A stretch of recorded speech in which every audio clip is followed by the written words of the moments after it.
अस्सलाम वालेकुम and welcome back to my channel. कैसे हैं आप सब? उम्मीद है कि आप सब खैरियत से होंगे। हाँ जी, तो आज मैं आप लोग के साथ कुछ ऐसी रेसिपीज़ शेयर करूँगी जो कि आपके रमज़ान के लिए बहुत हेल्पफुल होंगी। हाँ, लेकिन अगर आप अभी से ही थोड़ी बहुत तैयारियाँ अपनी शुरू कर देंगे तो आपको बहुत हेल्प हो जाएगा रमज़ान में, क्योंकि Ramzan is not only for eating. वो ऑफ कोर्स सिर्फ हमारा मकसद नमाज एंड इबादत होता है। तो उसमें ये है कि अगर आपका खाना वगैरह रेडी हो तो या चीज़ें काफ़ी आपको हेल्पफुल हों तो आपको कोई प्रॉब्लम नहीं फेस करनी पड़ती। हाँ जी, तो जो सबसे पहली रेसिपी आपने एंड तक देखना है। सो सबसे पहले मैं बना रही हूँ प्रॉपर एक बेसिक मसाला, जो कि आपकी बिरयानी, दाल, गोश्त आलू, सब्ज़ी हर चीज़ में चल जाएगा। तो उस बेसिक मसाले के लिए जो चीज़ें मैं यूज़ कर रही हूँ, तकरीबन कोई 1.5 किलो के बराबर मैंने लिया है प्याज़, और इसको मैंने छील लिया है और अब मैं इसको चॉपर में चॉप कर रही हूँ। और उसके बाद चॉप कर लेने के बाद मैं बहुत सारा ऑयल डालूँगी, तकरीबन कोई मैंने पौना कप ऑयल डाला है, और अब इस ऑयल के अंदर मैं डाल रही हूँ ये प्याज़, और इस प्याज़ को हमने करना है फ्राई। और उस वक़्त तक फ्राई करना है इस प्याज़ को जब तक ये प्याज़ जो है ना वो गोल्डन ब्राउन ना हो जाए, ठीक है? ब्राउन ना हो, गोल्डन कलर की हो जाए, डार्क नहीं होनी चाहिए। जब मैं इसको अच्छी तरह फ्राई कर लूँगी, साथ के साथ मैं तकरीबन कोई 3 किलो टमाटरों को ब्लेंड कर लूँगी, ठीक है? तो 3 किलो टमाटर क्योंकि एक साथ तो ब्लेंडर में आएँगे नहीं, बैचेज़ में ही आएँगे। तो जब आखिरी जो बैच है उसमें ये जो गोल्डन हुई हुई प्याज़ है वो मैं इसमें डाल रही हूँ। इस ब्लेंडर में टमाटर जो है वो थोड़े बहुत ब्लेंड हुए पड़े हुए थे। बाकी 3 किलो जो टमाटर थे, 3.5 किलो टमाटर वो मैंने ब्लेंड कर दिए, और वो मैं अब इस ऑयल में डाल रही हूँ, और आखिर में ये प्याज़ और टमाटरों को ब्लेंड किया वो भी मैं इसमें डाल दूँगी। अब इसके अंदर मैंने क्या-क्या शामिल करना है मैं आपको बता दूँ। लहसुन अदरक का पेस्ट है तकरीबन कोई 7 टू 8 टेबलस्पून के बराबर, और इसके अलावा इसमें जाएगा सॉल्ट अपने टेस्ट के अकॉर्डिंगली, हल्दी जाएगी। आप मीन्स जैसे नॉर्मल आप हल्दी डालते हैं उससे थोड़ी-सी ज़्यादा डाल दें। लाल मिर्चें जाएँगी और ज़ीरा जाएगा। ये मसाले से बेसिक है। बाद में जब आप खाना बना रहे होते हैं तो आप इसको चेक कर सकते हैं कि इसमें कितना आपको कितना नमक, मिर्च, हल्दी की ज़रूरत है, तो आप उसके अकॉर्डिंगली डाल सकते हैं। बस ये बेसिक मसाला बन गया है, और अब मैं इसको डब्बों में खाली कर दूँगी। कुछ जो है वो मैं अभी यूज़ करूँगी कुछ दिन, और कुछ को मैं फ्रीज़ कर दूँगी, ठीक है? तो जब आपको यूज़ करना हो आपने निकाला और रखा, और फिर उसके बाद आपने इसको यूज़ कर लिया। हाँ जी, जो ये दूसरी रेसिपी मैं आप लोगों से शेयर कर रही हूँ, ये है बेसिक माश की दाल के दही बड़ों की। इसके लिए मैंने लिया है तकरीबन कोई 1 कप माश की दाल, और मैंने रात को उसको भिगो दिया था। नेक्स्ट मॉर्निंग अब इसमें मैंने तकरीबन कोई 5 से 6 हरी मिर्चें डाली हैं, और इसके अलावा मैं इसमें बिल्कुल थोड़ा-सा पानी डालूँगी, बहुत ही थोड़ा पानी, कि ये ब्लेंड हो जाए, बहुत ज़्यादा पानी आपने इसमें नहीं डालना। अब मैं इसको अच्छी तरह ब्लेंड कर लूँगी। ब्लेंड कर लेने के बाद इसकी कंसिस्टेंसी चेक करेंगे। हमें बहुत थिन कंसिस्टेंसी नहीं चाहिए, ठीक है? मीन्स बहुत थिक ना हो और बहुत थिन ना हो, मीडियोकर हो लेकिन बहुत ज़्यादा रनी ना हो, ठीक है? अब जब ये अच्छी तरह से ब्लेंड हो जाएगा, अब मैं इसके अंदर डालूँगी लहसुन अदरक का पेस्ट तकरीबन कोई 2 टीस्पून के बराबर, और इसके अलावा इसमें मैं शामिल करूँगी ज़ीरा। ज़ीरा मैं डालूँगी 1 टीस्पून, लाल मिर्च डालूँगी, गोल वाली लाल मिर्चें जो होती हैं वो तकरीबन कोई 5 या 10, आपकी मर्ज़ी है आपने जितनी मिर्चें खानी है। और नमक मैं इसमें शामिल कर दूँगी तकरीबन कोई हाफ़ टी स्पून, और बेकिंग पाउडर जो है मैं डालूँगी, लेकिन वो अभी नहीं डालूँगी। पहले मैंने इस मिक्सचर को जब से अच्छा सा मैंने ब्लेंड कर लिया, अब मैं इसको फेंटूँगी। इसका फेंटने का मकसद ये होता है कि इसके अंदर एयर जनरेट हो, जैसे हम केक के लिए को बीट करते हैं ना बैटर को, इसी तरह इसको करेंगे, और उसी से आपके जो दही बड़े हैं वो स्पॉन्जी बनेंगे। तो मैंने तकरीबन कोई 15 मिनट के लिए इसको बीट करना है, और तकरीबन कोई हाफ़ टी स्पून के बराबर मैंने इसमें डाल दिया बेकिंग पाउडर। अच्छी तरह बीट कर लेने के बाद अब इसकी निशानी ये होती है कि ये अच्छी तरह से बीट हो गया है, तो आप करेंगे क्या, जब इसको रोक लेंगे, मैं रोकूँगी, और एक प्याला उसमें नॉर्मल आप पानी ले लें, और आप इसमें से थोड़ा-सा लेके जब इसमें डालेंगे तो उसको ऊपर तैरना चाहिए, ठीक है? इसका मतलब है कि इसमें एयर जनरेट हो गई है, और हमारा जो भड़ों का मसाला है वो रेडी हो गया। अब मैंने जो है ऑयल गर्म होने के लिए रखा है, और दरमियानी आँच, बहुत तेज़ नहीं, बहुत हल्की नहीं, उसमें मैं बड़े जो है वो फ्राई करूँगी, और मैं हाथ से डालती हूँ। मुझे अच्छा लगता है कि मैं हाथ से डाल के बड़े जो हैं फ्राई करूँ, और इस तरह आपने फ़ोर्क से इनको हिलाते जाना है। इसका कलर जो है ना बड़ों का, आप लोग याद रखें कि इसको थोड़ा-सा डार्क कर रखना है हमने, बहुत लाइट नहीं रखना, क्योंकि दही बड़े जो है ना वो थोड़े से डार्क होंगे, पानी में जाने के बाद उनका कलर खुद ही हल्का हो जाता है। तो सारे बड़े जो है ना वो मैंने बना दिए, बहुत बड़े-बड़े मैंने नहीं बनाए, नॉर्मल साइज़ के बनाए। अच्छा जी, अब इस स्टेज पे आप इसको फ्रीज़ कर सकते हैं, ठीक है ना? फ्रीज़ करके फिर आप क्वांटिटी देख लें, जितनी मैंने क्वांटिटी बताई है उसको डबल ट्रिपल कर दें। बेसिक मसाले की रेसिपी है, मीन्स दही पल्लो की। आप इसको, मैं तो अभी बना के आपको दिखा रही हूँ, लेकिन आप इस पॉइंट पे इसको फ्रीज कर देंगे। अच्छा, जब आपने निकालने हैं इसको पानी में डालेंगे और इसको अच्छी तरह निचोड़ देंगी। डोंट वरी, जितना पाँचू ऑयल जो है इसने चूसा हुआ होगा वो और पानी के अंदर खुद ही निकल आएगा। मैं अब आपको इसकी फाइनल लुक दिखाती हूँ कि कितना ऑयल इसमें से निकल चुका। बस जो दही है वो मैंने सिंपल फेंटी है और उसके अंदर नमक डाला है और ज़ीरा थोड़ा सा डाल के, तो मैंने जो है ना अपना दही भल्ले जो है वो रेडी कर लूँगी। आगे जो अभी आपको ये 3 अदद चटनियाँ और दही भल्ले का मसाला नज़र आ रहा है, उसकी रेसिपी जो है ना वो मैं आपको डिटेल से देने वाली हूँ।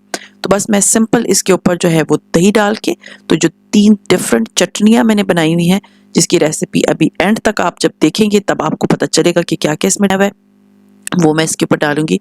एंड हमारी चटनी और दही बड़े जो हैं वो रेडी हो जाएंगे। सीरियसली इसका टेस्ट बहुत अच्छा होता है। कंपैरेटिवली मुझे मूंग की दाल के दही बड़े अच्छे नहीं लगते, ये वाले माश वाले बेस्ट होते हैं।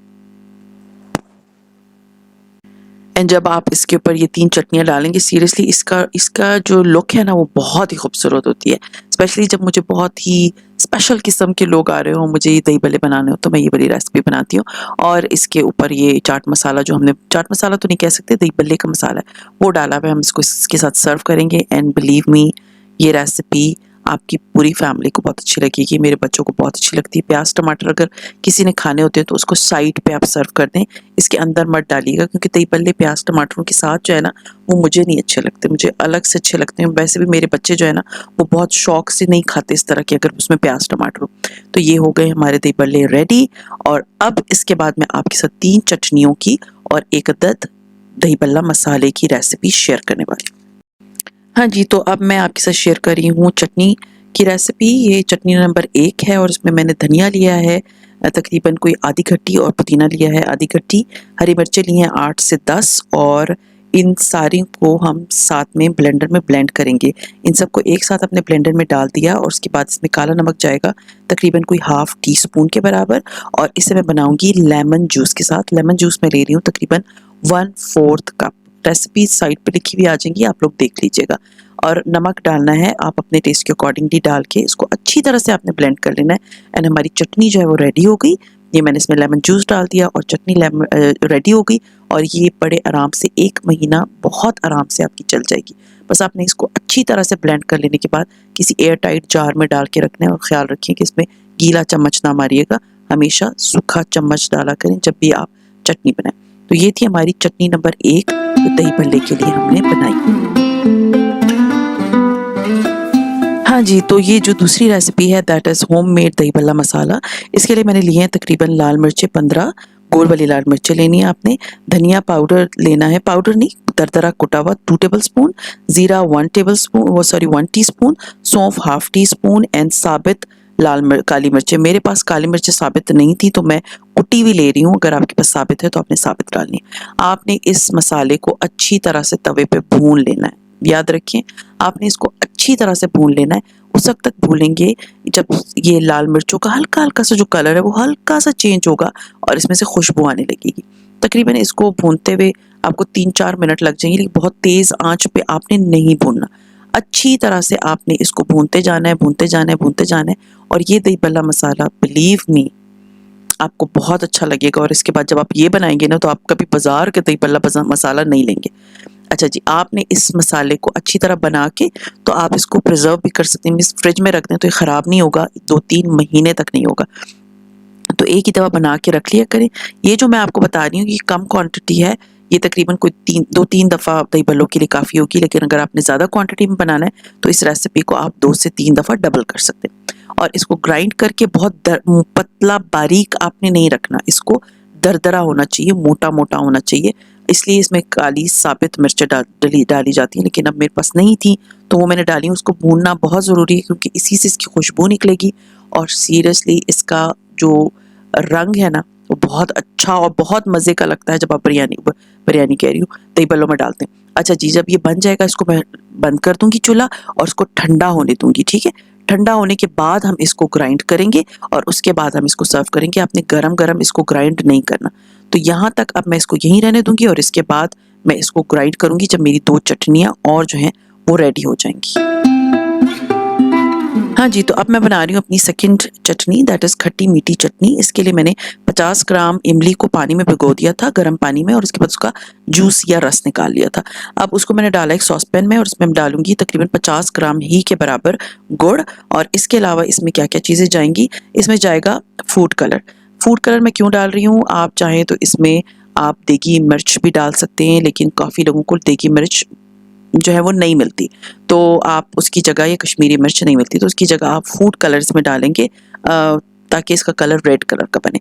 तो इसके अंदर मैं जो जो चीज़ें डाल रही हूँ वो है लाल मिर्चें तकरीबन कोई 1 टीस्पून, ज़ीरा इसमें जाएगा तकरीबन कोई 1 टीस्पून, धनिया साबित जाएगा तकरीबन 1 टीस्पून, काला नमक जाएगा इसमें तकरीबन कोई हाफ टीस्पून। ठीक है, ये सारी चीज़ें इसको डाल लेने के बाद मैं इसको बहुत अच्छी तरह से मीन्स पकाती रहूँगी, उस वक्त तक हमने इसको पकाते रहना है जब तक ये जो गुड़ है ये अच्छी तरह से मेल्ट ना हो जाए। ठीक है, गुड़ को होना है मेल्ट, लेकिन अगर अब हम इधर ही बना के मेल्ट करके छोड़ देंगे तो ये वो चटनी वाली लुक नहीं देगा, क्योंकि ये वाटरी सा होगा।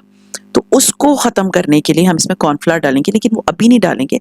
पहले मैं आपको दिखा दूं कि ये मैं अच्छी तरह से जब पका लूँगी तो इसकी क्या कंसिस्टेंसी होगी, इसकी शक्ल किस तरह की होगी। आप देख सकते हैं इसका कलर जो है वो रेड हो गया। अब जो है इसमें मैंने काला नमक डाला है, और ये गुड़ जो है तकरीबन मेल्ट हो चुका है।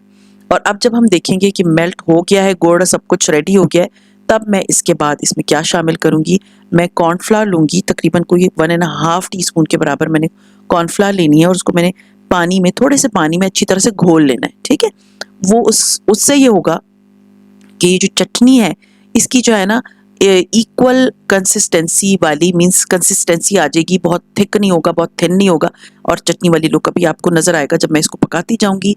कॉर्नफ्लावर जो है वो पकता जाएगा और इसकी कंसिस्टेंसी जो है वो बहुत ही ज़बरदस्त चटनी वाली बन जाएगी, और ये हमारी खट्टी मीठी लाल रंग की चटनी रेडी हो जाएगी। एक दफ़ा फिर बता दूँ, इन केस आपके पास जो है वो कश्मीरी मिर्च नहीं है तो आपने इसके अंदर क्या शामिल करना है, रेड फूड कलर। हाँ जी, तो अब मैं आपको बता रही हूँ इमली की खट्टी चटनी, लास्ट बट नॉट लीस्ट। इसमें मैंने वही इमली ली है तकरीबन कोई 50 ग्राम के बराबर ही, उसको लेके पानी में भिगो दिया था, और उसके बाद उसका रस जो है मैंने डाल दिया है पैन में। अब इसके बाद इसमें क्या क्या चीज़ें जाएंगी, इसमें रह जाएगा चाट मसाला तकरीबन कोई 1 टीस्पून, लाल मिर्च का पाउडर तकरीबन कोई 1 टीस्पून, और काली मिर्च जो है वो इसके अंदर तकरीबन कोई हाफ टीस्पून के बराबर जाएगी। ठीक है, और इसको इसी तरह से काला नमक जाएगा इसमें तकरीबन कोई हाफ टीस्पून के बराबर। इसी तरह मैं इसको इस तरह बना लूँगी, और पका लेने के बाद इसके अंदर जाएगा वही कॉर्नफ्लावर एंड पानी मिक्स हुआ हुआ वो, ताकि इसकी कंसिस्टेंसी जो है ना वो बहुत अच्छी इक्वल एक ही तरह की आ जाएगी। हाँ जी, ये तीनों चटनियाँ जो है ना, मैं आपको अभी बता दूं कि कॉर्नफ्लावर डाल दिया, सब कुछ रेडी हो गया, तो आप एक काम कर सकते हैं कि ये तीनों की तीनों चटनियाँ आप इसको तकरीबन ये बड़े आराम से पूरा महीना चल जाएंगी, ख़राब नहीं होंगी। बस आपने एक चीज़ का ख्याल रखना है कि आपने इसमें जो है वो गीला चम्मच नहीं मारना। अब मैंने इसमें चाट मसाला डाला, ठीक है, वो मैं आपके साथ रेसिपीज शेयर कर रही हूँ, वो लिखी भी आप उसका स्क्रीनशॉट ले सकते हैं। ये कॉर्नफ्लावर मैंने शामिल कर दिया ताकि इसकी कंसिस्टेंसी थिक हो जाए।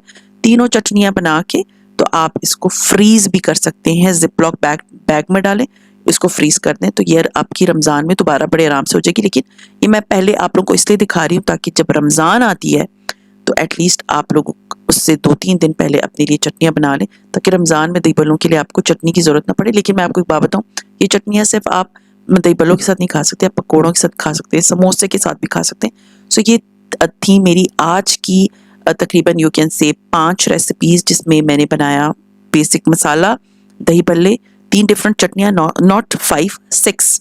हाँ जी, और ये जो लास्ट बट नॉट लीस्ट है, ये मैंने ठंडा होने के पर जो दही बल्ला मसाला था उसको मैंने ग्राइंड कर लिया, दरदरा है आप देख सकते हैं, और इसे मैं उसके ऊपर जो है वो डालूंगी अपने दही बल्लों के। और हमारे जो है मसाला भी रेडी हो गया, बेसिक मसाला भी रेडी हो गया, दही बल्ले भी रेडी हो गए, और हमारी जो है चटनियाँ भी रेडी हो गई। तो लहसुन, अदरक एंड हरी मिर्चों के पेस्ट के लिए मुझे बहुत सारे क्वेश्चंस आ रहे थे। लहसुन, अदरक एंड हरी मिर्चें मैं आज आपको बताऊंगी मैं कैसे प्रिजर्व करती हूँ फॉर मंथ्स, ना उनका कलर खराब होता है ना वो खराब होती है। ये अदरक है, 1-1 इंच के टुकड़े में मैंने काट लिया है, तकरीबन 300 ग्राम अदरक मैंने लिया है, 300 ग्राम लहसुन लिया है, और 300 ग्राम ही मैंने हरी मिर्चें ली है, ठीक है, ताकि आप लोगों को मेजरमेंट्स याद हो। अलग अलग उनको साफ कर लिया। पहले अदरक डाली, उसमें मैंने तकरीबन 3-4 टीस्पून के बराबर ऑयल डाला ब्लेंडर में और नमक डाल दिया। ठीक है, कोशिश करती हूँ पानी ना डालूं। अगर पानी डालना भी है तो मैं उबला हुआ पानी, ठंडा हुआ हुआ पानी यूज करती हूँ। इन तीनों पेस्ट्स में मेरी कोशिश होती है कि मैं पानी 1 से 2 टीस्पून के अलावा ना डालूं। तो ये है कि मेरा ब्लेंडर जग जो है ना, ये बहुत अच्छा है, बहुत मीन्स आप कैसे पावरफुल है। तो ये ना, इसको इतने पानी की नीड नहीं होती। तो ये आप देख सकते हैं, मैं ऑयल डाल रही हूँ, नमक डाल रही हूँ। चाहे मैंने अदरक को फ्रीज किया, पहले आप अदरक डालें, ऑयल डालें, नमक डालें, ब्लेंड करके प्याले में नहीं, मीन जिस शीशे के जार में निकालना है। ठीक है, ये बात याद रखिएगा, इस तरह के पेस्ट को शीशे के जार में निकाल। इसी तरह ये मैंने हरी मिर्चें ली हैं, इनको भी मैंने लेके सारों को काट के डंठल हटा के धो के सुखाई थी पहले। अब मैं इनको ब्लेंड कर रही हूँ विद ऑयल एंड नमक। ऑयल से ही होता है, ऑयल एंड नमक इनको प्रिजर्व रखता है फॉर मंथ्स, प्रिजर्वेटिव का काम करते हैं। तो बस इसको भी कर दिया। अब इसके बाद मैं लहसुन को भी इसी तरह करूंगी। लहसुन भी मैंने 300 ग्राम तकरीबन लेके साफ करके छील के, तो वो भी मैंने डाला उसी में। उसमें भी 2-3-4 टेबल स्पून के बराबर टीस्पून के बराबर ऑयल डाला एंड नमक डाला और इनको ब्लेंड कर दिया। और पानी की अगर नीड थी तो मैं पानी डालूंगी 2-3 चम्मच, इससे ज्यादा नहीं। ठीक है, वरना वो फिर ये होता है कि थोड़ा सा खराब होने का खतरा होता है। और दोबारा बता रही हूँ, इनको इस्तेमाल करने के लिए हमेशा ड्राई चम्मच आप लेंगे, गीला चम्मच इसमें नहीं डालेंगे। एंड ये मैं आप लोगों के साथ शेयर करती आ रही हूँ, ये वाला लहसुन अदरक मैं कब से इस्तेमाल इस तरह करती हूँ। मेरा लहसुन अदरक आज तक जो है ना वो खराब नहीं हुआ। ये आपके सामने है and I am using it. And इसके अंदर बस चम्मच का आपने ख्याल रखना होता है कि चम्मच जो है ना वो हमेशा ड्राई लगाएंगे। हाँ जी, तो ये चने जो हैं मैं रात को भिगो देती हूँ। मैं कोई सोडा नहीं डालती, कोई नमक नहीं डालती, इसको कुछ भी नहीं करती। सिर्फ चनों को लेके मैं भिगो के रख देती हूँ पूरी रात। और जब सुबह होती है ना, जब आप इसको प्रेस करेंगे तो ये टूटने वाले हों, इतने अच्छे गले हुए हों। और गले मतलब इन सेंस कि सॉफ्ट हुए में। अब इसके बाद मैं इसको कुकर में डाल दूंगी और मैं किस तरह से चनों को करती हूँ, मैं नमक डालती हूँ, थोड़ी सी लाल मिर्च डालती हूँ कि वो जो झाग बनती है चनों के ऊपर, वो ऊपर सीटी से बाहर ना आ जाए। बस ये डाल लेने के बाद प्रेशर दे दिया। ज्यादा ज्यादा 20-25 मिनट का प्रेशर होता है, चने हमारे गल जाते हैं। पानी मैं डिस्कार्ड कर देती हूँ। हाँ जी, ये जो पानी मैंने डाला है ना, वो जो रात वाला पानी मैंने इसको भिगो के रखा था वो मैंने फेंक दिया है। ये ताज़ा पानी मैंने डाला है और उसमें मैं कोई सोडा नहीं डालती, जैसे कि मैंने आपको बताया। बस चनों को जब आप देखें कि वो गल गए, उनको जिपलॉक बैग में डाल के थोड़ा सा प्रेस कर ले, ताकि बड़े आराम से आपके फ्रिज फ्रीजर में बहुत ज्यादा जगह ना घेरे। पोटलियां बना के मत रखें प्लीज। जो जिपलॉक बैग्स होते हैं उसके अंदर इस तरह से आपने करके रखना है, तो जगह कम घेरेंगे और स्टैक बहुत अच्छे हो जाते हैं एक दूसरे के ऊपर।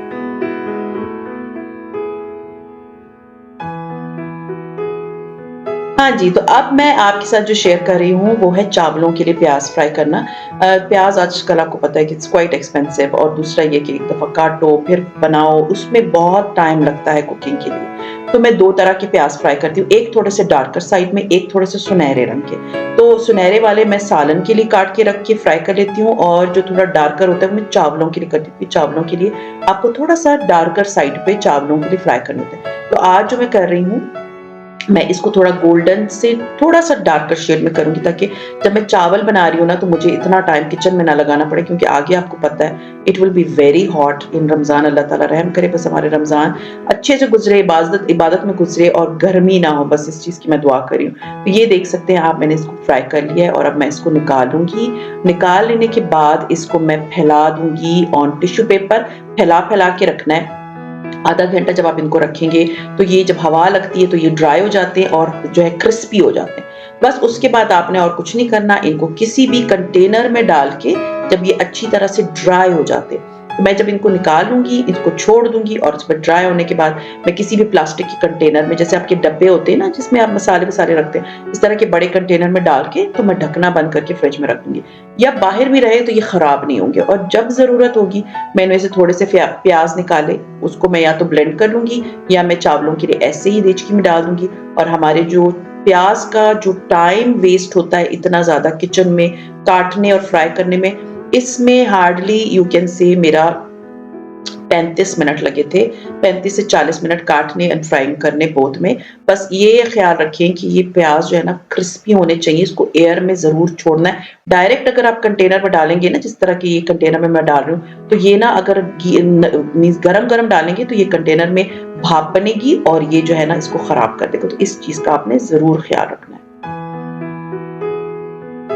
हाँ जी, तो अब ये बारी है मेरे गाजर की। गाजरों को मैं क्या करती हूँ कि मैं गाजरें बहुत ज़्यादा लेकर आई हुई थी और इस तरह से जो है मैं कद्दूकस करने पे टाइम नहीं वेस्ट करती। कद्दूकस करने पे आप कह सकते हैं कि पूरा 1-2 घंटे लग जाते हैं जब हम एक 3-4 किलो गाजरों को कद्दूकस कर रहे थे। तो मैं 5 किलो गाजरें लेकर आई थी और ये गाजरें बिलीव मी मेरे वेजिटेबल रोल बनाने में, चाइनीज़ राइस बनाने में और जो भी जिस जगह पे गाजर का यूज़ होता है, इवन मैंने घर में भी गाजर का हलवा बनाया। तो ये चीज़ आप याद रखें कि आपने इस तरह से गाजरों को कर लिया और इस तरह के पैकेट्स बना के तो आपने उनको फ्रीज़र में रख दिया। कोई उबालने की नीड नहीं है, कुछ करने की नीड नहीं, बस आपने जब भी खाना पकाना है थोड़े से गाजर निकाली और उनको इस्तेमाल कर लिया।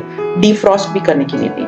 अच्छा जी, अब जो दूसरी चीज़ मैं कर रही हूँ वो है पालक और मेथी। पालक को और मेथी को मैंने धो लिया था और उन पालक के पत्ते अलग कर दिए थे और मेथी के पत्ते अलग कर दिए थे, दोनों को साइड पे अलग-अलग करके रख दिया था। काटने, चॉप करने की नीड बिल्कुल भी नहीं होती। आपने कुछ भी नहीं करना, बस धो के, सुखा के तो इनको इस तरह टोकरियों के अंदर रख देना है और उसके बाद सिंपल आपने काम करना है कि आपने इनको ज़िप-लॉक बैग में डाल देना है और ज़िप-लॉक बैग में डाल देने के बाद इनको फ्रीज़र में रख देना है। ये फ्रीज़ हो जाएँगे। जब आपने पकोड़े बनाने हैं, आपने कोई भी काम करना है, आपने इसमें से थोड़े से पालक निकाले, उनको चॉप किया और पकोड़ों के अंदर डाल दिया। बिलीव मी, मैं पकोड़े इसी तरह बनाती हूँ। इसमें से फ्रोज़न पालक में से इतने अच्छे पकोड़े बनते हैं कि आपको बार-बार डेली बेसिस पे पालक ला के या हफ्ते की रख लें, ये बहुत ज़्यादा हो जाते हैं। 2 हफ्ते तो बड़े आराम से चल जाते हैं पकोड़ों के लिए। तो खैर ये सारा मैंने कर लिया था। अब क्योंकि मैं पालक वाला काम कर रही थी तो मेरे चूल्हे पे आपको थोड़ी बहुत पालक नज़र आ रही होगी। अब जो चीज़ मैं फ्रीज़ करने वाली हूँ वो है भरता। भरता क्या है, अगर आप लोगों को नहीं पता, ये होती है बैंगन से बनता है और ये लाइक मेरी ससुराल की डिश है, मेरे हस्बैंड की है। अगर आपने कभी नहीं खाई तो मैं आप लोगों को थोड़ा बहुत इसकी हिंट दे देती हूँ। मैं बैंगन लेकर आती हूँ, इसी तरह 4 चूल्हे मैं ऑन कर देती हूँ। इसी तरह का ये जो आप देख रहे हैं अभी, क्योंकि इसको जब हम चूल्हे पे रख के इसको मीन्स पकाएँगे या रोस्ट करेंगे सो इट टेक्स लाइक इसका गंध बहुत मचता है। तो अगर आपका चूल्हा गंदा है, आप एक ही दफ़ा में इनको करके फिर चूल्हा अच्छी तरह साफ करें। अब ये देखिए मैंने जो है ना ये बैंगन रख दिए सारे के सारे बैंगन रखे। मैं सारी सब्जियां लेकर आई थी और एक 2-3 दिन के अंदर करके मैंने इस सारी सब्जियों को कर दिया था कि जी मेरा रमज़ान में जो मेरे काम है ना बहुत लंबे-लंबे कम करने वाले ये सारे, तो ये नहीं होंगे। तो अब ये मैंने ये बैंगन लेकर आई थी क्योंकि मेरे हस्बैंड बड़े शौक से खाते हैं। मे बी मैं किसी दिन सहरी पे बना लूँ या इफ्तारी पे बना लूँ, इसलिए मैं इनको भी इसी तरह फ्रीज़ कर रही हूँ। अब ये बैंगनों को मैंने अच्छी तरह से, आप देख सकते हैं कि मैं इनको रोस्ट कर रही हूँ। आप इसको ओवन में भी कर सकते हैं, लेकिन जो टेस्ट चूल्हे पे आता है ना, या जो टेस्ट जो है वो जो पहले ज़माने में लोग तंदूर में करते थे वो आता है ना, वो बारबेक्यू वाला, वो आपको ओवन में नहीं आएगा। तो ये सारे उलट-पलट करके आपने इनकी स्किन को जो अच्छी तरह बर्न कर लेना है। बर्न कर लेने के बाद इसका एक सिंपल सी मैं ट्रिक आपको बता रही हूँ कि ये आपने डायरेक्टली पानी में डाल देना, क्योंकि इसकी छिलके ना उड़ते हैं। और फिर आपने एक सिंपल सा काम ये करना है कि आपने इनका छिलका उतार लिया। जब ये थोड़े ठंडे हो जाते हैं, या तो आप फोर्क से इसको मैश करके ज़िप-लॉक बैग में डाल के फ्रीज़र में रख दें। मैं ब्लेंड करके ज़िप-लॉक बैग में डाल के फ्रीज़र में रखती हूँ, इसलिए क्योंकि मेरे हस्बैंड बिल्कुल ब्लेंडेड खाते हैं। अदरवाइज़ मुझे जो है ना वो फोर्क से मैश हुआ वाला ज़्यादा अच्छा लगता है। ये मैंने इसके अंदर डाल दिए। छिलके देख सकते हैं, अगर इसको आप पानी में नहीं डालेंगे ना तो बहुत उड़ते हैं, बहुत कचरा मचाते हैं। तो बेहतर यही है, जो लोग बनाते हैं उनको बहुत अच्छी तरह पता है। तो इसकी टिप है, आप इसको पानी में करेंगे तो गीला होगा, हैवी होगा, उड़ेगा नहीं। और ये जो मेरी डिश है इसी के अंदर मैं इसका कचरा भी डाल रही हूँ और ये थोड़े गर्म है। मैं जब आप कर भी रही हूँ ना तो मेरे हाथ थोड़े-थोड़े जल रहे हैं। तो बस आपने सिंपली, जो लोग भरता बनाते हैं उनके लिए ये टिप बहुत ज़्यादा इम्पोर्टेंट है कि आप इस तरह से कर लेने के बाद इसको आप ब्लेंड कर लें, फोर्क से मैश कर लें और फ्रीज़ कर लें। और जब भी पकाना है इसको बाहर निकाल के रखें, डिफ्रॉस्ट करें, माइक्रोवेव में नहीं करना। रात को फ्रिज में रख दें, सुबह ये बड़े आराम से डिफ्रॉस्ट खुद ही होंगे हेल्दी वे से। उसके बाद आपने मसाला बनाया और उसके बाद इसको डाल दिया। तो हमारा जो है ना भरता जो है वो बड़े आराम से, मैं इसी तरह लिटरली एवरी टाइम जब भी मुझे फ्रीज़ करना होता है मैं इसी तरह से फ्रीज़ कर देती हूँ इसे। हाँ जी, ये रहे मटर डेली बेसिस पे आप लोग फ्रीज़ करते हैं, मैं कर रही थी तो मैं ये भी शेयर कर देती हूँ। मटर मैंने सारे साफ़ कर लिए थे, तकरीबन कोई 5 किलो मटर मैं लेकर आई थी, ये तकरीबन अभी 2 किलो है। 3 किलो के मटर मैंने और साफ़ करके रख दिए। तो ये सारे मटरों को मैं इसी तरह ज़िप-लॉक बैग में डाल देती हूँ और डाल लेने के बाद आपने एक काम करना है, मैंने आपको पहले भी बता दिया कि आपने इनको ना घट्टा बना के नहीं रख देना या एक पोटली बना के नहीं रखनी। इनको जब आप प्रेस करेंगे ना, तो ये वैसे भी ये मटर का दाना अलग-अलग ही होता है, लेकिन अगर आप एक जैसे चने हैं या इवन कीमा है, तो लोग पहले ज़माने में मैंने जितने फ्रिज में देखे ना, वो यही ऐसे गोश्त का पोटली बना के तो फ्रिज में, और फिर इतना फ्रिज बुरा लगता है ना, ऐसे लगता है जैसे उसके ऊपर ना थोप दी हुई ये चीज़ें। तो अगर आप इस तरह से जैसे मैं कर रही हूँ, चाहे वो कीमा है, चाहे वो चने हैं, चाहे वो मटर है, चाहे वो कोई भी सब्ज़ी, उसको दबा के रखेंगे ना, तो ये स्टैक बहुत अच्छा होता है, फ्रिज में जगह बहुत बचा देता है। और आपके ना थोड़े से थैले ज़्यादा लग जाते हैं, लेकिन ये थैले मैं दोबारा रीयूज़ करती हूँ। ये बात मैं आपको पहले भी कितनी दफ़ा बता चुकी हूँ। इनको अगर ये बिल्कुल ठीक है, फेंकने की नीड नहीं है, इनको अच्छी तरह से वॉश करके सुखा लें और फ्रीज़र में वापस रख दें। और उसके बाद जो है इनको दोबारा रीयूज़ कर लें। उससे ये आप दोबारा से आपके इतने पैसे नहीं जाते और आपके पास अच्छे खासे थैले होते हैं। थोड़ी-सी एयर इसमें से मैं निकाल रही हूँ और आप देखिए इनको मैं फैला के एक दूसरे के ऊपर जब स्टैक करूँगी ना, तो ये बहुत ही कम जगह घेरते हैं। ये मैंने आपको तरीका भी बता दिया अभी, ठीक है? कुछ भी फ्रीज़ करना है ना, इसी तरह फ्रीज़ करें। इवन मैं मटन हर चीज़ इसी तरह फ्रीज़ करती हूँ। अच्छा जी, मैं जो सब्जियाँ लेकर आई थी सारी मैं आपको दिखा रही हूँ। ये जो बंद गोभी है मैं 1 हफ्ता पहले लेकर आई थी, तो बीच में मैंने सैलेड बनाया था, चाइनीज़ बनाया था, तो अब जो है ये थोड़ी-सी रह गई थी, इसलिए मैं ताज़ी नहीं लेकर आई। इन्हीं को जो हिस्से हैं वो मैंने सारे निकाल दिए और ऊपर वाली जो लेयर होती है ना, पहली लेयर, वो मैंने हटा दी, डिस्कार्ड कर दी। इसको अभी मैं 4-4 टुकड़े करके सिंपल चॉपर में मैं इसको चॉप करूँगी। बिलीव मी, हाथ से जब हम इसको चॉप करते हैं तब इतना अच्छा रिज़ल्ट नहीं आता। चॉपर से एक तो रिजल्ट बहुत अच्छा आता है, एंड दूसरी बात फ्रैंकली स्पीकिंग 10 से 12 सेकंड में पूरे का पूरा जो है ना चॉप हो जाता है। तो आपको इतने मैं रमज़ान में भी इतना टाइम किचन में नहीं वेस्ट करती, क्योंकि आपका सिर्फ रमज़ान खाना पीना नहीं है, आपने इबादत करनी है, आपने कुरान पढ़ना है, आपने रेस्ट भी करना है, सारी चीज़ों को मद्देनज़र रखना है। तो आपने ये वाले काम जब पहले कर लें, खाना तो देखिए मैं हर रोज़ ताज़ा बनाती हूँ। रमज़ान मेरे पुराने सब्सक्राइबर्स सबको पता है कि मैं खाना हमेशा ताज़ा बनाती हूँ। मैं एक दिन का दूसरे दिन पे कि नहीं, मैं इतना ही पकाती हूँ। मुझे ये भी कमेंट्स आते हैं कि आप बहुत अच्छा इतनी क्वांटिटी बनाती हैं कि उसी टाइम खत्म हो जाए, क्योंकि मुझे ना अपनी फैमिली का पता है कि मुझे इतनी क्वांटिटी बनानी, मुझे इतनी ढेर क्वांटिटी नहीं बनानी होती। तो मैं ताज़ा बनाती हूँ, उसी दिन बनाती हूँ और उसी दिन बना के मैं उनको सर्व कर देती हूँ। ये वो चीज़ें मैं आपके साथ शेयर कर रही हूँ जो आपके उन कामों को जो आप खाना बना रहे हैं उनको आसान करेगा। अगर मैं चाइनीज़ बना रही हूँ तो गाजरें भी कटी पड़ी हुई हैं मेरे पास, मटर भी साफ हुए हुए हैं और गोभी भी कटी हुई है, और बिलीव मी ये बिल्कुल ताज़े की तरह ही फील होता है। आपको फील नहीं होता कि आप जो है ना पुराना कुछ खा रहे हैं, क्योंकि फ्रोजन है, प्रिजर्व हो जाती है चीज़। अच्छा जी, इसको मैं चॉपर के किस वाले ब्लेड के साथ करती हूँ, मेरा जो चॉपर है इसके साथ 3 ब्लेड्स हैं। एक नीचे है जो कि चॉप करता है सारे गोश्त और इन सबको, ये गाजर वगैरह के लिए कद्दूकश करने के लिए होता है, और जो तीसरा ब्लेड मैं आपको, क्योंकि अभी मैंने गाजरें इसी में की थी इसलिए ये इसमें थोड़ी बहुत गाजरें लगी हुई है, तो ये मैंने निकाल दिया। और ये अब आप देख सकते हैं कि पीछे जो ब्लेड है, ये वाला ब्लेड यूज होता है फॉर इस तरह की श्रेड करने के लिए। जैसे आपने बंद गोभी को श्रेड करना है तो ये वाला श्रेडर यूज होगा। बस इसको मैं डायरेक्ट लगा दूंगी अपने चॉपर में। और चॉपर के बारे में क्वेश्चंस आते हैं, it is from the brand called black and decker और ये यूके का है, ठीक है। अब आप देख सकते हैं कि इसके अंदर मैं गोभी डालूंगी, बंद गोभी, और मैं इसको प्रेस करूंगी, इस तरह ही सारे हो जाएंगे। अच्छा जी, इसके अलावा जो चीजें मैंने फ्रीज की हुई हैं वो है चटनी भी मैंने फ्रीज की हुई है, मैंने गोश्त वगैरह भी सारा फ्रीज कर दिया है। लाइक वो सारे काम जो मैं बड़े आराम से कर सकती हूँ मैंने सारे फ्रीज कर दिए। हाँ, समोसे वगैरह ये वो सारी चीजें वो इंशाल्लाह ताला मैं डे बाय डे आप लोगों के साथ शेयर करती रहूंगी। और कुछ चीजें ऐसी होती हैं जो कि मैं उसी दिन बनाती हूँ और उसी दिन मैं अपने बच्चों के लिए कर देती हूँ, चाहे उसमें समोसे हो सकते हैं कुछ नई वैरायटी की वजह से, क्योंकि I have made a very good menu for my kids and for you all. तो ये आप देख सकते हैं, अब मैं इनको चॉप कर रही हूँ। हार्डली मुझे इसको चॉप करने में 20 सेकेंड लगे होंगे, नॉट मोर देन दैट। और इसको भी इसी तरह से थैले में डाल के दबा के प्रेस करके एयर निकाल के तो मैंने फ्रीज कर दिया। तो खैर उम्मीद है कि आज की जो ये वीडियो है आप लोगों के लिए इंफॉर्मेटिव रही होगी। अभी भी यू हैव अल्हम्दुलिल्लाह 10 डेज, आप इन 10 दिनों में अपनी बहुत अच्छी तैयारी कर सकती हैं। और मैंने ट्राई किया है कि ये वो चीजें जो बिगनर्स कर सकते हैं, तो बिगनर्स शुड डू दैट।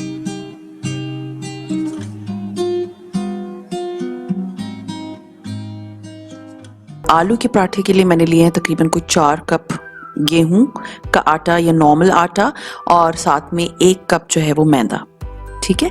और ये जो है यही प्रोपोर्शन रखेंगे तो बहुत अच्छे पराठे बनेंगे। इसके बाद मैंने इसमें नमक डाला है, आप अपने टेस्ट के अकॉर्डिंगली डालें, और 1/2 कप मैंने इसमें डाला है ऑयल। और मैं अब मशीन चला दूंगी और सॉफ्ट सा मीन्स सेमी, बहुत हार्ड आटा आपने नहीं गूंदना, आपने सॉफ्ट आटा गूंदना है, बहुत ही नरम नहीं हो बट सॉफ्ट हो। इसमें तकरीबन कोई जितना पानी आप डालते हैं अपने अकॉर्डिंगली, क्योंकि आटा जो है ना वो अपने हर आटा अपने हिसाब से पानी चूसता है, तो ये आटे पे डिपेंड करता है, लेकिन सॉफ्ट आटा गूंदना है। और गूंद के मैंने उसको तकरीबन आधे घंटे के लिए फ्रिज में रख दिया।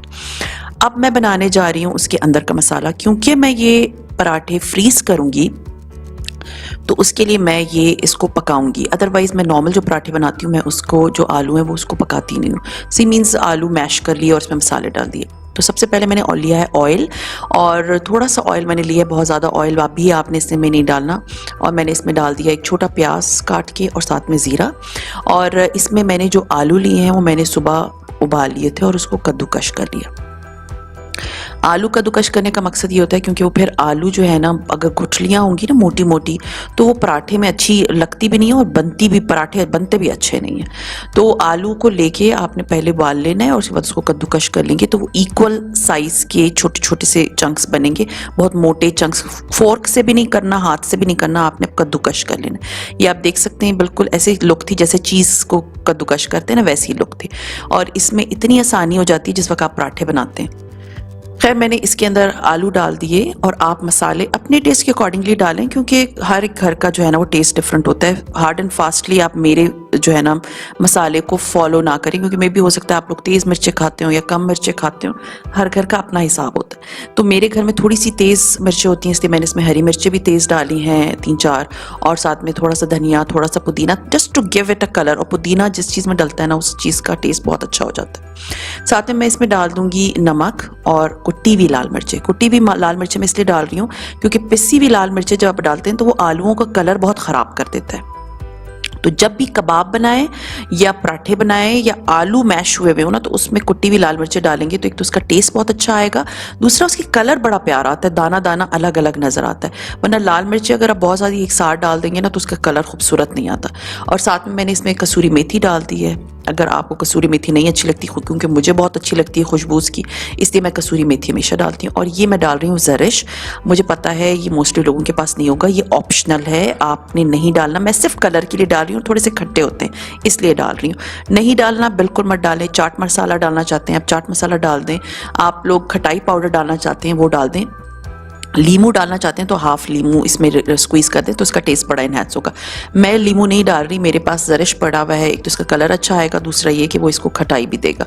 तो अब इसको मैंने अच्छी तरह से मिक्स करके तो मैं इसको साइड पे रख दूंगी, क्योंकि जब भी समोसे या आलू के पराठे बनाने हो तो जो अंदर उसका जो मिक्सचर डलेगा दैट शुड बी कोल्ड, वो ठंडा होना चाहिए। तो मैंने उसको बना के रख दिया। अब ये आटा आप देख सकते हैं बहुत अच्छा मज़े का सॉफ्ट गूंदा था, इसमें ऑयल था इसलिए हाथों पे चिपकेगा नहीं, ये बात याद रखें, ठीक है। अब मैंने इसको बड़ा किया है और मैंने पेड़े बना लिए हैं आलूओं के, ठीक है। मैंने पेड़े बना लिए, लेकिन जब मैंने रोटी कर रही थी तो मुझे मेरे हिसाब से वो थोड़ी सी छोटी थी, तो मैंने इसको दोबारा से बेला, मीन्स हाथों से। आपने तो नीचे आप बेलना चाहे बेल लें, लेकिन मैं हाथों से करी क्योंकि मैं उसको शेप दे रही हूँ कटोरी की। और अब मैं इसको लेके सारे जो आलू हैं इसको मिक्स करके इसके अंदर यानी कि ऊपर पोटली बना लूँगी। और इस तरह पेड़े बना लेने से आलू की आपको आसानी बहुत हो जाती है। और ये इतना अच्छा आटा गूंदा हुआ है, सॉफ्ट है, सॉफ्ट आटा गूंदना है कि ये देखिए मैं हाथों से कर रही हूँ और ये खुल नहीं रहा, ना फट रहा है। और सबसे पहले अपने बीच में थोड़ा सा जो है ना प्रेशर डालना है ताकि जो आलू है वो खुल के किनारों तक आ जाए। अगर आप किनारे करेंगे तो आलू किनारों पे नहीं आएंगे, अगर किनारों को ही प्रेस करना शुरू करेंगे। शुरू में आपने पहले बीच में प्रेस करना है, उसके बाद उसको किनारों पे लेके जाना है ताकि बीच से आलू जो है वो स्प्रेड हो जाए, मींस मिल जाए किनारों तक। तो अब ये मैं हाथों से कर रही हूँ और एंड में मैं इसको थोड़ा सा खुश्का लगाऊंगी, बिल्कुल थोड़ा सा, क्योंकि इसको खुश्का लगाने की ज़रूरत नहीं है, क्योंकि मुझे बेलना इस पर चलाना है इसलिए। अब मैंने बेलन इसलिए चला रही हूँ क्योंकि बेलन जो उंगलियों के इंप्रेशन बन जाते हैं ना तो वो नहीं बनेंगे इस पर। और नॉर्मल मैंने तवा लिया। अब इसको जो फ्रीज करने का जो मेन मेथड है वो यहाँ स्टार्ट होगा। मैंने नॉर्मल तवा लिया है, उसको गर्म किया है और मैंने ये आलू का पराठा डाला है। नो ऑयल, नथिंग, कुछ नहीं डालना। 30 सेकंड एक साइड से उसको पकाना है, 30 सेकंड दूसरी साइड से पकाना है, उसको दोबारा आपने पलटना है, फिर 20 सेकंड एक साइड से पकाना है और 20 सेकंड दूसरी साइड से पकाना है। दैट्स इट, आपका पराठा हाफ डन हो गया। ठीक है, हाफ डन हो गया, आपने निकाल के रख लिया। निकाल के रख लिए, सारे पराठे बना लिए। मैंने तवे पे भी बनाए और मैंने जो मेरे पास रोटी मेकर है, आपको पता है, मैंने उस पर भी बनाया। उस पर तो मुझे बहुत आसानी से बन गए थे।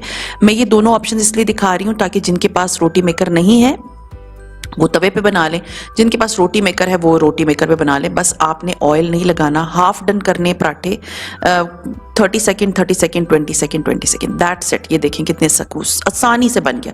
उसके बाद मैंने जब ये पराठे सेक लिए, सेकने हैं, ठीक है, उसके बाद मैंने इनको निकाल के ठंडा होने रख दिया। ठंडा होने के बाद मैं लेकर आई हूँ, यहाँ पर मेरे घर के करीब एक शॉप है, वहाँ से पार्चमेंट पेपर, जो वैक्स पेपर होता है जिसपे हम केक बनाते हैं, ठीक है, वो मैं उसकी बात कर रही हूँ। पार्चमेंट पेपर वैसे तो वो शीट में मिलता है, लेकिन जो मेरे घर के पास मुझे मिला है वो कटी हुई शीट्स हैं। ये बहुत बड़ी ब्लेसिंग है, खुद ही कटी हुई है, 36 शीट्स हैं इसमें। तो मैंने एक एक पराठा रखती गई और उसको पहले फैला के रखा और उसके बाद जो है ना मैंने इसको एक दूसरे के ऊपर स्टैक कर दिया। ये याद रखें, पराठे ठंडे होने चाहिए। जब ठंडे हो जाते हैं उसके बाद आपने स्टैक करना शुरू करना है, ठीक है। और पकाया इसलिए क्योंकि इसको फ्रीज करना है। और प्याज जो डाले ना, वरना मैं प्याज नहीं डालती, प्याज डाले तो उसका पानी जो है वो ड्रेन हो गया पकाने में, ठीक है। अब ये देखिए मैंने इसको स्टैक कर लिया। स्टैक करने के बाद क्योंकि मैंने इसको इस बैग में बंद करना है तो मैंने ये किनारे जो आप देख रहे हैं मैंने इनको काट लिया, ठीक है, काट लिया इनको कैंची से काट के। अब मैं इनको फ्रीजर में जिपलॉक बैग के अंदर रख के तो इसको फ्रीजर में रख दूंगी ओवरनाइट, ठीक है। और हमारे जो पराठे हैं फ्रोजन परफेक्टली रेडी हैं, ज़बरदस्त किस्म के बने थे। आज मैंने नाश्ता इन्हीं पराठों का किया है और आप बस आपने ये देखें पूरी रात इनको गुजर गई है। अब मैंने एक निकाला है, जितना निकालना है आपने वो निकाले, बाकियों को वापस जिप लॉक करके फ्रिज में रख दिया। एंड ये रेसिपीज़ मैं आज आप लोगों को सिर्फ ये एक फ्राई करके दिखा रही हूँ ताकि आपके दिल में डाउट्स ना रहें कि जी बाद में निकलेगा तो कैसा आएगा। कोई वो नहीं है। ये देखिए मैंने तवे पे डाला है, निकाल के पहले ऑयल डाला, तवे पे डाला, ऊपर से ऑयल लगाया and my paratha is ready. Means hardly मुझे, क्योंकि इसको 2-3 दफ़ा पलटना था और वो मेरा पराठा जो है ना, क्योंकि ऑयल लगाना था, पराठा है क्योंकि आप इसको रोटी की तरह सेकना चाहें क्योंकि हाफ डन हुआ है, ठीक है। और हमारा जो है वो सुबह का नाश्ता रेडी हो गया। क्योंकि समटाइम्स रमज़ान में ये हर घर की स्टोरी होती है, समटाइम्स आपकी आंख लेट खुलती है तो आपके पास एक हैंडी चीज़ पड़ी है, बच्चों का पेट भी भर जाएगा, आप भी उनको एक अच्छी चीज़ दे देंगे और आपको प्रॉब्लम नहीं रहेगी। और ये दूसरी मॉर्निंग की मैं आपको दिखा रही हूँ frozen paratha, just to show कि इसकी क्या लुक आएगी। ये सिर्फ एक थोड़ी देर की, मैंने हार्डली, मुझे इन पूरे पराठों को हर चीज़ बनाने में 2 घंटे लगे, लेकिन मेरे 14 पराठे बन गए, ठीक है, 14 पराठे बन गए और मैंने उनको फ्रीज कर दिया।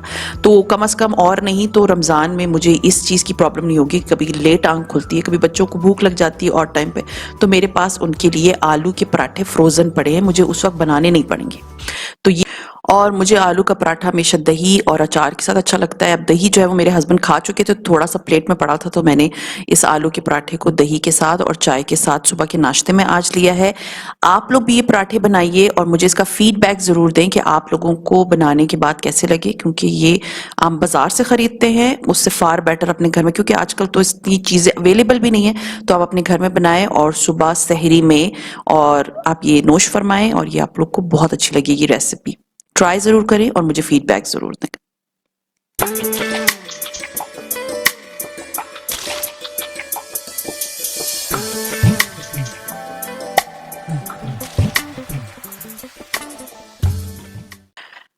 अब मैं बनाने लगी हूँ प्लेन पराठा, फ्रोज़न जो बाज़ार में मिलते हैं। उसके लिए मैंने तकरीबन कोई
उसके बाद आपने दोबारा निकाल के इसको बेलना शुरू कर दिया। बेलते जाएंगे और आप देखेंगे कि इसकी शेप राउंड आपने शेप जितने भी पेड़े थे उन सबको आपने इसी तरह से राउंड शेप देते जाना है और एक साइड पे रखते जाना है, ठीक है। और उसके बाद जैसे मैंने आलू के पराठों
in my tomorrow's video and tomorrow's vlog. Let's see कल मैं क्या बनाऊंगी।